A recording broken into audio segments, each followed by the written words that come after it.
Welcome to the Schneps Media Cannabis Industry Power Players Series. I'm with State Senator Liz Krueger. She's from here in New York. She was the lead sponsor in the Senate on this cannabis bill that recently passed. So we're really happy to have her with us and walk us through creating and championing this bill.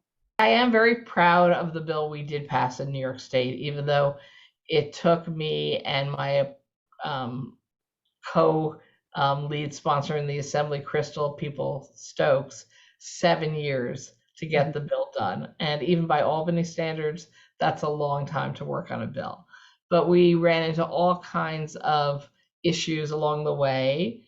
We were asked to keep expanding the bill. So it's not just about legal adult use recreational. Our bill also dramatically expands New York State's medical marijuana program, and it also creates and establishes standards for hemp products, which are actually the fastest growing set of issues within the cannabis world, because hemp is what is used to make CBD oil and CBD products. So that didn't even exist 7 years ago when I started this work. So it kept morphing. The bill just kept getting bigger and bigger, but Crystal and I stayed very focused that our primary reason to be involved in this legislation was the social justice, criminal justice reform pieces of it. We were seeing radically large numbers of young people of color, 18 to 25, being captured into the criminal justice system just because they had a couple of cannabis cigarettes in their backpack or their back pockets.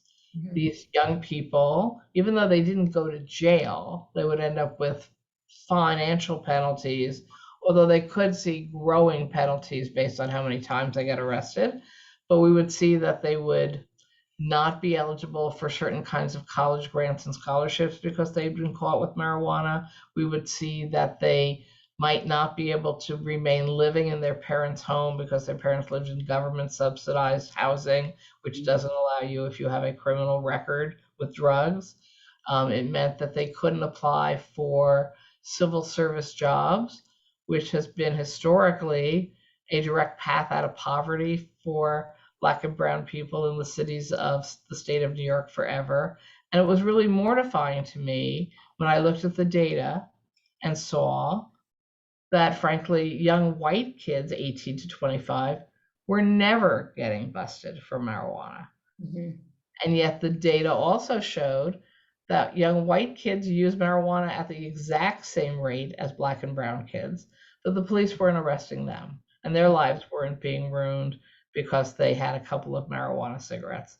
And it was so wrong, and it was representative of the failure of America's attempted war on drugs that hasn't worked for decades and decades and decades.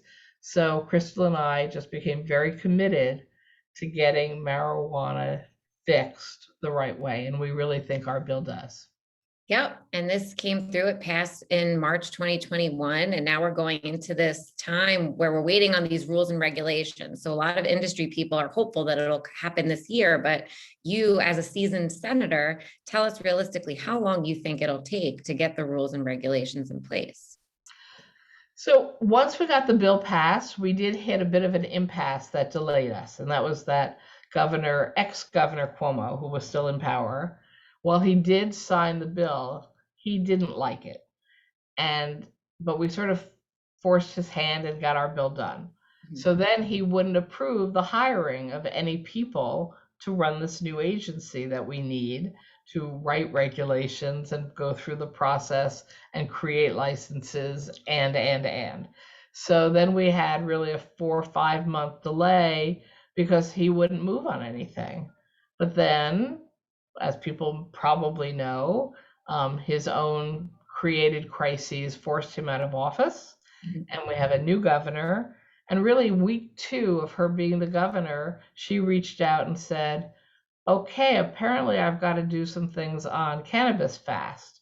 And I was like, yes, you do, because we've made promises to people to deliver a new model, and we can't unless you sign off on the people who need to be hired and an agency to be created from scratch, regulations to be written and approved, which takes a lot of time, and licenses to be let.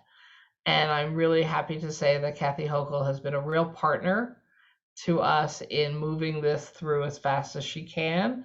She's hired a dream team of staff, and the first board of the Cannabis Control Board, the people on it are great, the staff are great, and I'm very optimistic that we probably won't get licenses out the door before the end of 22, but we will be up and running with all the information, all the regulations, all the license applications rolling by the end of 22.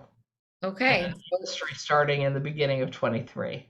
Now, have you been to other states and explored how their system works with cannabis and marijuana being legal? So I haven't done like world tour of all these different states, but we followed really carefully what their rules and regulations were. And every time as we were writing the bill, we would see, oh, look, Colorado says this really didn't work and they needed to fix it.